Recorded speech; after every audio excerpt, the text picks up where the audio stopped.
Bismillahirrahmanirrahim. Assalamualaikum warahmatullahi wabarakatuh. Perkenalkan, kami perwakilan dari kelompok 1 SLE, mahasiswi Universitas Pendidikan Indonesia. Dan pada kesempatan kali ini kami akan menjelaskan fitur filters, overview, and sources pada BiblioShiny yang telah kita jelaskan pada video sebelumnya untuk cara penginstalannya sendiri. Baik, sebelum masuk pembahasan, kita harus memasukkan dulu data melalui data Scopus dengan kata kunci yang saya gunakan pada pertemuan kali ini yaitu logical thinking. Nah, di sini kita sudah melihat beberapa jurnal yang terkumpul. Di sini terdapat pula link jurnal tersebut, ya, seperti yang bisa kita lihat.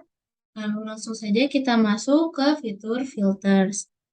Pertama-tama saya akan menjelaskan terlebih dahulu. Di sini kami akan membagi dengan 3. Yang pertama, pembahasan mengenai filter.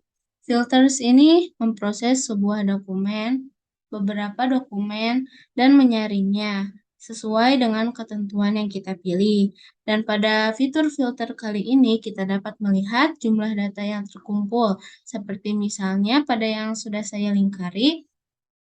Di sini kita data yang terkumpulnya adalah 149 dokumen dari 150 dokumen terkait kata kunci yang ada.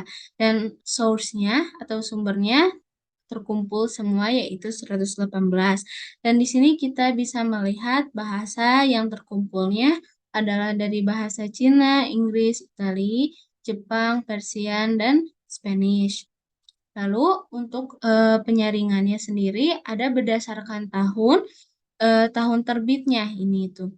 Jadi kita bisa memilih misalnya kita ingin mencari jurnal dari 6 tahun ke belakang atau 5 tahun, 4 tahun, 3 tahun, dan seterusnya.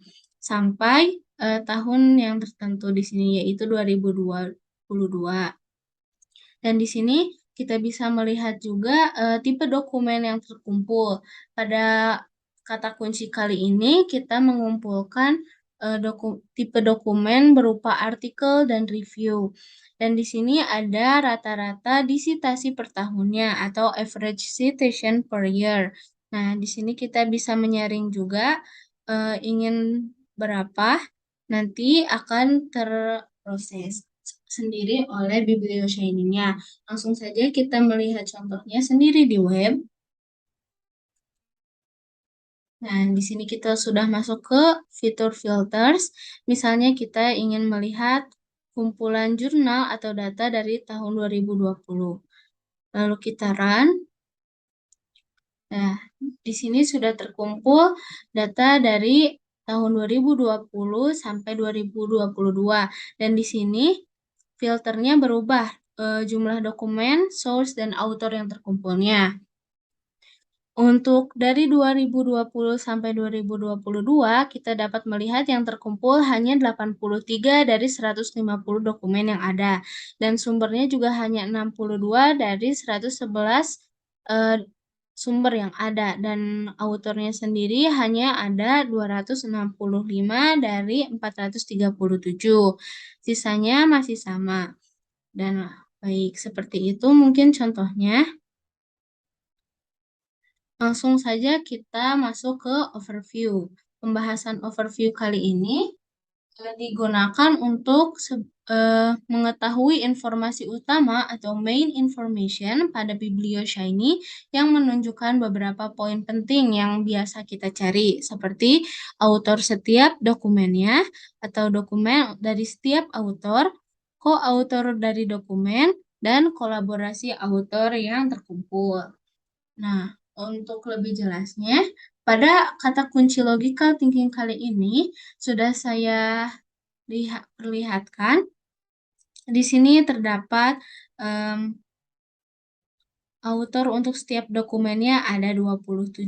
Dan ini untuk kolaborasi autor ada 27 dokumen autor tunggal dan ada yang memiliki co-autor untuk per dokumennya 3,08%.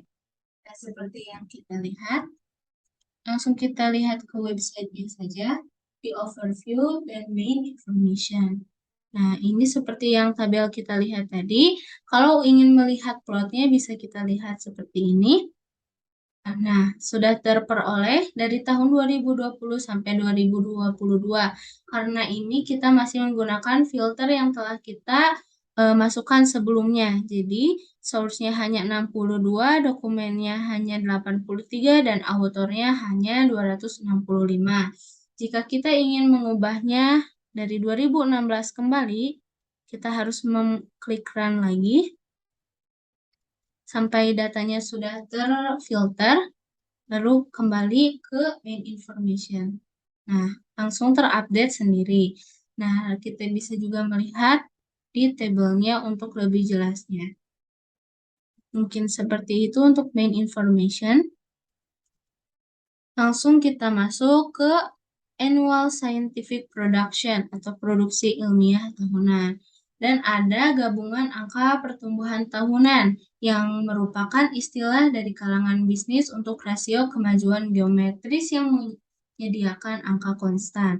Seperti yang bisa kita lihat pada gambar berikut, di sini data dengan kata kunci logical thinking terkumpul paling banyak pada tahun 2019 sebanyak 32 artikel atau jurnal. Boleh kita lihat saja di sini untuk lebih jelasnya. Nah, seperti ini. Dan di sini kita bisa zoom in atau zoom out untuk melihat perinciannya. Seperti ini. Nah, untuk tabelnya dapat kita lihat untuk lebih jelasnya. Perinciannya pada 2016 terdapat 12 artikel yang diproduksi. 2017 ada 8, 2018 ada 14, dan seterusnya. Dan maksimalnya hanya sampai 2022 karena di filter kita telah memasukkan data seluruhnya yaitu dari 2016 hingga 2022. Lalu langsung kita lanjut ke rata-rata di citasi per tahunnya, yaitu average citation per year. Nah, dapat kita lihat pada gambar berikut, data paling banyak terkumpul seperti di halaman sebelumnya. Tetap pada 2019 terdapat 32 data yang terkumpul dan rata-ratanya 10,97 seperti yang bisa kita lihat. Dan ini diakses selama 3 tahun. Ini 3 tahun ke belakang ya, termasuk 3 tahun ke belakang. Seperti itu. Dan bisa kita lihat untuk lebih jelasnya pada website ini sendiri.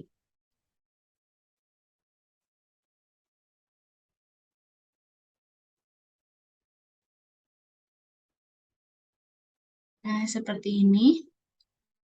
Seperti sebelumnya, kita bisa zoom in juga untuk melihat lebih jelasnya dan zoom out. Lalu kita bahkan bisa mendownload plot tersebut ya, untuk lebih jelasnya seperti ini. Baik, selanjutnya di sini ada three-field plot atau alur tiga bidang. Alur tiga bidang ini merupakan hubungan antara kata kunci, jurnal, dan autor teratas yang dirangkum oleh diagram alur Sansky. Nah, di sini kita bisa memilih 3 metadata. Nah, di sini kami menggunakan metadata authors, reference, dan keyword. Nah, contohnya di sini ada reference dari Papers tahun 1980 dengan autornya itu Kitamurate dan keywordnya itu logical thinking. Nah, kita juga bisa mengubah apa yang akan kita mau dan dilihat. Nah, contohnya saya akan mengubah menjadi countries. Nah, langsung aja kita run.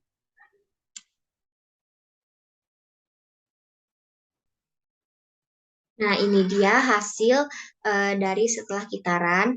Nah, di sini terdapat countries, reference, dan keyword. Nah, selanjutnya ini ada search. Search di sini merupakan untuk menampilkan sumber yang paling relevan. Nah, kita bisa lihat juga untuk lebih lengkapnya di website.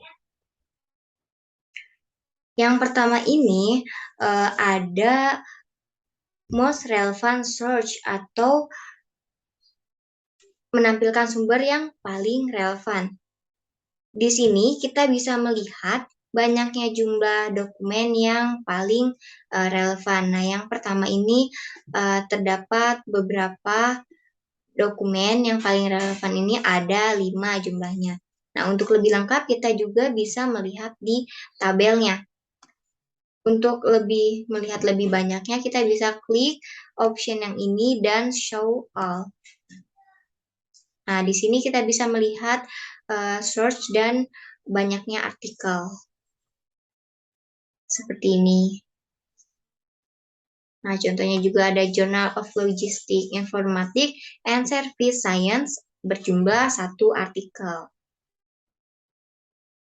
Nah, selanjutnya ada Most Local Cited Search atau sumber dokumen yang paling banyak disitasi. Nah, di sini juga ditampilkan nama sumber dokumen. Di sini ada Computer and Education, Computer in Human Behavior, Communication of the ACM, dan Computer Education. Nah, kita juga bisa melihat lebih lengkapnya menggunakan tabel seperti ini. Nah, Computer and Education ini bisa dilihat ada 51 artikel yang ada pada kata kunci logical thinking. Nah, kita bisa juga melihat banyak semua dokumen yang ada. Nah, seperti ini. Di sini ada Computer in Human Behavior, ada 38 artikel, dan yang paling bawah ini yang paling sedikit artikelnya. Nih, misalkan ada Match Theory, ada 3 artikel. Dan yang paling bawah ini ada yang 1 artikel. Nih, contohnya ada A Dictionary of Psychology. Baik, selanjutnya yaitu pembahasan mengenai clustering atau pengelompokan sumber berdasarkan hukum Barford. Di kata kunci logical thinking, ini sumber intinya ada beberapa sumber, yaitu sekitar 15 sumber yang berada di zona inti. Lebih lengkapnya, kita coba lihat di sini. Ini ada 15 sumber, dan jika kita ingin melihat zona lainnya yaitu zona 2 di middle zone ataupun di minor zone, kita dapat ke tabel ini. Nah, kita dapat melihat ke show all. Di sini ada zona 1 sebanyak 15, kemudian zona 2 itu sebanyak 47 sumber, hingga sampai zona ketiga itu ada sekitar 49 sumber. Seperti itu. Selanjutnya, di kata kunci logical thinking ini pun bisa dipresentasikan atau diproyeksikan jumlah presentasinya. Itu di zona inti sekitar 15 sumber. Jika dipresentasikan yaitu 13,6%, di zona tengah ada 47 sumber yaitu 42,3%, dan di zona minor ada 49 sumber jika dihitung yaitu 40,41 sumber. 40,41%, mohon maaf. Nah, dengan menggunakan hukum Barford ini, itu dapat mengidentifikasi sumber inti dalam suatu disiplin ilmu. Seperti contoh logical thinking. Nah, zona inti ini terdapat 15 sumber. Kemudian, sumber yang paling banyak berdampak ataupun dilihat dari sumber yang paling banyak digunakan menggunakan H-index itu ada seperti ini ya, tertampil. Lebih jelasnya kita coba lihat di sini. Nah, H-index di sumber International Journal of Advanced Computer Science and Application, ini ada H-index-nya yaitu 3, terhitung 3. Kemudian di Interactive Learning Environments itu ada 2, dan seterusnya sampai kepada Artificial Life and Robotics. Jika ingin melihat secara keseluruhan, dimulai dari H-index, kemudian J-index, dan M-index, itu dapat dilihat dari sini. Nah, ini tertampil ada H-index, indeksnya 3, di J-index 3, M-index 1,000. Kemudian jumlah citasinya itu ada 9, berapa kali disitasi, kemudian ini jumlah dokumennya, dan ini tahun terbitnya. Untuk J-index dan M-index akan dijelaskan lebih lanjut. Nah, pastikan parameternya H-index ya ketika ingin melihat H-index. Namun apabila ingin melihat J-index ataupun M-index itu dapat diubah di sebelah sini. Ini nilai H-index-nya.